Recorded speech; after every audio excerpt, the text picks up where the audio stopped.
ಹೇಳು ನಾರಾಯಣಾಚಾರ್ಯ. ಗುರುಗಳೇ, ಮಠದ ವ್ಯವಸ್ಥೆಯ ಪ್ರಕಾರ ಮಠದಿಂದ ಯಾರಿಗೆ ಯಾರೇ ಸಹಾಯ ಮಾಡಬೇಕಾದರೂ, ದುಡ್ಡಿನ ವ್ಯವಹಾರ ನಡೆಯಬೇಕಾದರೂ ಅದು ಗುರುಗಳ ಮುಖೇನ ನಡೆಯಬೇಕೇ ಹೊರತು ವೈಯಕ್ತಿಕವಾಗಿ ಆಗಬಾರದು. ಹಾಗೆ ಆದದ್ದೇ ಆದರೆ ಅದು ನಿಯಮಕ್ಕೆ ವಿರುದ್ಧ. ಈ ನಿಯಮ ತಿಳಿಯದೆಯೋ ಅಥವಾ ತಿಳಿದು ದುರುದ್ದೇಶವಾಗಿಯೋ ಭೋಗೇಂದ್ರ ತಪ್ಪು ಮಾಡಿದ್ದಾನೆ. ಗುರುಗಳು ಶಿಷ್ಯರ ತಪ್ಪನ್ನು ತಿದ್ದಬೇಕೆಂದು ಬಯಸುತ್ತೇನೆ. ನಾರಾಯಣ, ನೀನು ಸ್ವಲ್ಪ ಹೊರಗಿರು.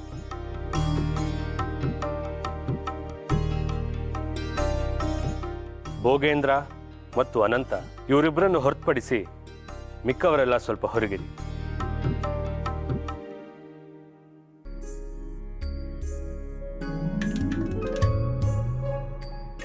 ಭೋಗೇಂದ್ರ. ಗುರುಗಳೇ, ಗಂಗಾ ಮಾತೆ ಕೂಡ ಒಬ್ಬ ಮನುಷ್ಯ ನೀರಲ್ಲಿ ಮುಳುಗುವಾಗ 3 ಬಾರಿ ತನ್ನನ್ನು ರಕ್ಷಿಸಿಕೊಳ್ಳಲಿಕ್ಕೆ ಅವಕಾಶ ಮಾಡಿಕೊಡ್ತಾಳೆ.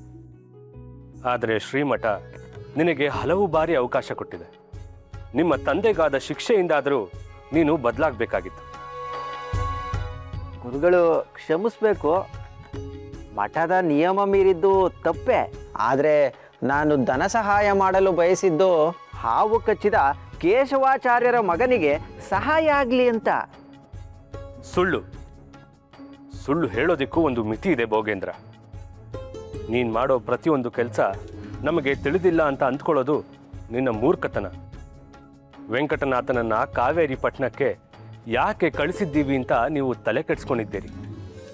ಅದಕ್ಕೆ ಅಲ್ಲಿ ಆ ಕೇಶವಾಚಾರ್ಯ ವಾಮನಾಚಾರ್ಯನನ್ನು ಅವನ ವಿರುದ್ಧ ಎತ್ತ ಕಟ್ಟಲಿಕ್ಕೆ ವ್ಯವಸ್ಥೆ ಮಾಡ್ತಿದ್ದೀರಿ. ಅದು ನಮಗೆ ಗೊತ್ತು. ಆದರೂ ನಿಮ್ಮನ್ನ ಯಾಕೆ ತಡಿತಿಲ್ಲ ಅಂತ ತಿಳಿದಿದೆಯೇ? ವೆಂಕಟನಾಥನಿಗೆ ಈ ಕಷ್ಟಗಳೆಲ್ಲ ಬೇಕು. ನೀವು ಕೊಡುವ ಕಷ್ಟಗಳೇ ಅವನಿಗೆ ಪಾಠವಾಗುತ್ತದೆ. ನೀವು ಅವನನ್ನು ಕುಗ್ಗಿಸಬೇಕು ಅಂತ ಪ್ರಯತ್ನಿಸ್ತಾ ಇದ್ದೀರಿ. ಆದರೆ ನಿಮ್ಮ ಪ್ರಯತ್ನದಿಂದ ನಿಮಗೇ ಗೊತ್ತಿಲ್ಲದೆ ಅವನನ್ನ ಗಟ್ಟಿ ಮಾಡ್ತಾ ಇದ್ದೀರಿ. ವೆಂಕಟನಾಥ ಎಂದರೆ ಒಬ್ಬ ಸಾಮಾನ್ಯ ವ್ಯಕ್ತಿ ಅಂತ ನೀವು ಭ್ರಮಿಸಿದ್ದೀರಿ. ಆದರೆ ಅವನು ಕೇವಲ ಒಬ್ಬ ವ್ಯಕ್ತಿ ಅಲ್ಲ, ಅವನೊಂದು ಶಕ್ತಿ ಅಂತ ನಿಮಗೆ ತಿಳಿದಿಲ್ಲ. ಸುಧಾ ಗ್ರಂಥದ ಬಗ್ಗೆ ನಿನಗೆ ಗೊತ್ತಿದೆ ಅಲ್ವೇ? ಅದರ ಅಂತರಂಗವನ್ನು ನೀನು ಅರ್ಥ ಮಾಡ್ಕೊಳ್ಳೋದಿರ್ಲಿ, ಸುಮ್ಮನೆ ಓದೋದಿಕ್ಕೂ ಆಗೋದಿಲ್ಲ. ಆದರೆ ವೆಂಕಟನಾಥ ಅವನು ವಿದ್ಯಾರ್ಥಿ ದಶೆಯಲ್ಲೇ ಆ ಗ್ರಂಥಕ್ಕೆ ಭಾಷ್ಯ ಬರೆದು ವಿಜಯೇಂದ್ರ ಗುರುಗಳಿಂದ ಪರಿಮಳಾಚಾರ್ಯ ಎಂಬ ಬಿರುದನ್ನು ಪಡೆದುಕೊಂಡಿದ್ದಾನೆ. ಅವನ ಪ್ರತಿಭೆ ಮತ್ತು ಪ್ರಭಾವಳಿಯನ್ನು ತಡೆಯುವ ಶಕ್ತಿ ಒಬ್ಬ ಭೋಗೇಂದ್ರ ಅಲ್ಲ, 100 ಭೋಗೇಂದ್ರರು ಬಂದರೂ ತಡೆಯೋಕ್ಕಾಗೋದಿಲ್ಲ. ನಿನ್ನ ಉಪಟಳದಿಂದ ಅವನ ಚೈತನ್ಯ ಇನ್ನೂ ಬಲಗೊಳ್ಳುತ್ತದೆ. ನೀನು ಎಷ್ಟೇ ಉಪಟಳವನ್ನು ನೀಡಿದರೂ ವಿದ್ಯಾಪೀಠದ ವ್ಯವಹಾರ ನಿರ್ವಿಘ್ನವಾಗಿ ನಡೆಯುತ್ತದೆ. ನಾರಾಯಣಾಚಾರ್ಯನನ್ನು ಹೊರಗೆ ಕಳಿಸಿ ನಿನಗೆ ಈ ಮಾತುಗಳನ್ನು ಹೇಳಿದ್ಯಾಕೆ ಅಂದರೆ ಅವನು ಕೆಟ್ಟದ್ದನ್ನು ಕಾಣದವನು. ನಿನ್ನ ಬಗ್ಗೆ ಆತನಿಗೆ ಒಳ್ಳೆ ಅಭಿಪ್ರಾಯವಿದೆ. ಒಬ್ಬ ಗುರುವಾಗಿ ನಾನದನ್ನು ಕೆಡಿಸಬಾರ್ದು ಅಂತ ಹೀಗೆ ಮಾಡಿದೆ. ಇಷ್ಟು ಹೇಳಿದ ಮೇಲೆ ನೀನು ಬದಲಾದರೆ ಸಂತೋಷ, ಬದಲಾಗದೇ ಇದ್ದರೂ ದುಃಖ ಏನೂ ಇಲ್ಲ. ಯಾಕೆಂದರೆ ಪುರಂದರದಾಸರೇ ಹೇಳಿದ್ದಾರೆ, ನಿಂದಕರು ಇರಬೇಕು ಎಂದು.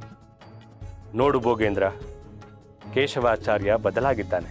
ವಿದ್ಯಾಪೀಠ ಪ್ರಾರಂಭವಾಗಿದೆ. ಮಾಡುವುದಿದ್ದರೆ ಬೇರಾವುದಾದರೂ ಹೊಸದನ್ನು ಹುಡುಕು. ಈಗ ಹೊರಡು.